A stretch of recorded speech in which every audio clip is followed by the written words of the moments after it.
A volte non ci si può fermare alla superficie e bisogna scavare più a fondo per comprendere perché una persona compie una certa azione. Non sempre si può etichettare qualcuno basandosi sul semplice atto finale, ma si deve cercare di entrare nel suo profondo e comprenderlo al meglio. Ecco, questo è ciò che si trova alla base di una delle serie thriller poliziesche che più ho apprezzato negli ultimi anni. The Sinner, una serie TV composta da 4 stagioni semi-antologiche che ci racconta le vicende del detective Ambrose, interpretato da Bill Pullman, Balle Spaziali, Independence Day, Casper e moltissimi altri, il quale si trova ad indagare per comprendere la verità dietro ad alcuni omicidi. Essendo ogni stagione abbastanza a sé stante, tranne per quel che riguarda la vita privata del protagonista, vi darò un'infarinatura generale di ognuna, rimanendo sempre fuori dalla zona spoiler, così da non rovinarvi le sorprese.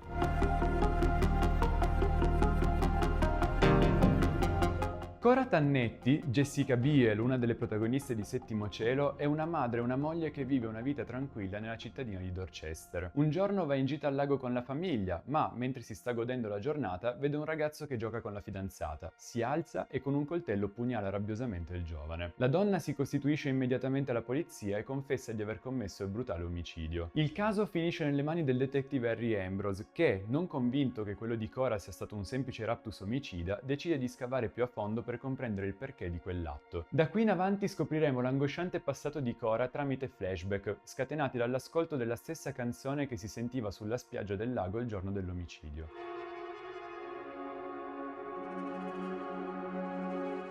Ambrose viene invitato a tornare dopo 15 anni nella sua città natale, Keller, dalla giovane detective Novak, interpretata da Natalie Paul, presente anche in The Blacklist e You, figlia di un suo vecchio amico e bisognosa di aiuto per risolvere un caso piuttosto complicato e oscuro. L'undicenne Julian Gross, Elisha Enig, presente anche in Mythic Quest e American Vandal, ha ucciso con del tè avvelenato i propri genitori adottivi in un motel, mentre andavano alle cascate del Niagara. I poliziotti trovano i documenti del padre ma non quelli della madre e questo crea grosse domande nei detective. Tramite le indagini scopriremo di una particolare setta segreta di cui fanno parte il piccolo omicida e la donna che dichiara di essere la sua vera madre, Vera Walker, Connie Coon, famosa per l'amore bugiardo, Gun Girl, e The Leftovers, svaniti nel nulla. Questa setta si incrocerà con il passato di Novak, mentre avanzando nella psiche del piccolo Julian faremo nuove scoperte sull'infanzia di Ambrose.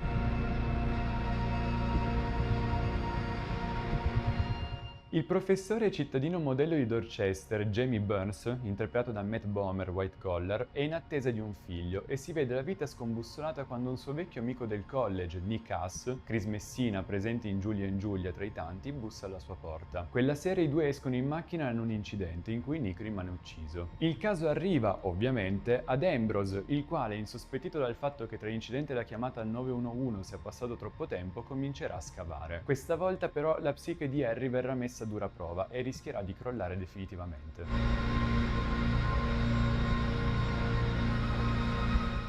Un turbato Harry Ambrose, ormai in pensione, decide di andare in vacanza ad Hanover Island, nel nord del Maine, con la sua nuova compagna, Sonia, interpretata da Jessica Hecht, presente anche in Breaking Bad, Person of Interest e The Boys tra i tantissimi, incontrata durante la stagione precedente. Qui fa la conoscenza di Percy Muldoon, Alice Kremelberg, Orange is the New Black, la figlia più giovane di una delle famiglie di pescatori più importanti dell'isola. Una sera, durante una passeggiata, la vede dirigersi verso i boschi, voltarsi spaventata e infine buttarsi dalla scogliera. Visto che il corpo della ragazza non viene ritrovato, Ambrose decide di indagare e di aiutare la polizia locale e la famiglia Muldoon a fare luce sulla vicenda. Ma più andrà a fondo e più le cose si complicheranno, andando a riportare a galla oscuri segreti.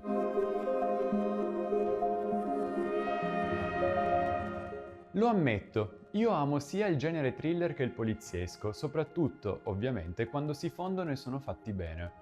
E in questo caso non sono solo fatti bene, ma ottimamente. Non mancano alcuni scivoloni, ad esempio io trovo la terza stagione estremamente noiosa e poco accattivante, ma in ogni caso la serie sa sempre rimboccarsi le maniche e rimettersi in carreggiata. Veramente un ottimo lavoro in fatto di regia, fotografia e musiche, sempre su ottimi livelli in tutti gli episodi della serie. Qui però la fanno da padroni assoluti la sceneggiatura, caratterizzata da una capacità enorme nell'analizzare la psiche umana e di mescolarla con il thriller, e la recitazione. Bill Pullman è semplicemente perfetto perfetto nel ruolo, capace di portare a schermo un personaggio complesso e sfaccettato, con il quale diventa davvero difficile non empatizzare, pur essendo un uomo pieno di complicazioni e varie zone d'ombra. Non sfigurano mai però i suoi coprotagonisti. Bravissima Jessica Biel nella prima stagione nel regalarci una donna estremamente chiusa in se stessa e martoriata dal passato. Ottimi sia Elisha Hennig che Connie Kun, capaci di costruire un bambino con un lato oscuro molto interessante ed una donna manipolatrice complessa. Matt Bomer semplicemente fantastico nella sua interpretazione di un uomo vessato dal concetto del superuomo e man mano sempre più delirante e difficile da controllare. Infine, ottima Alice Kremelberg nei panni di una ragazza perseguitata dai fantasmi del passato ed incapace di sottrarvisi. Una menzione d'onore per me la merita Frances Fisher, interprete della nonna di Percy Muldoon,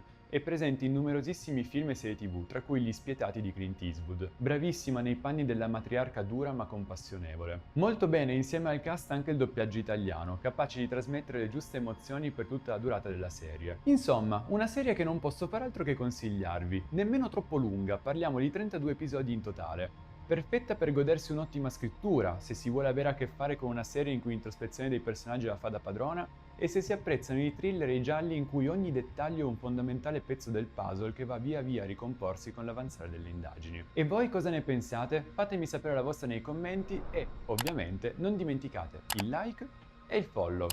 Ciao!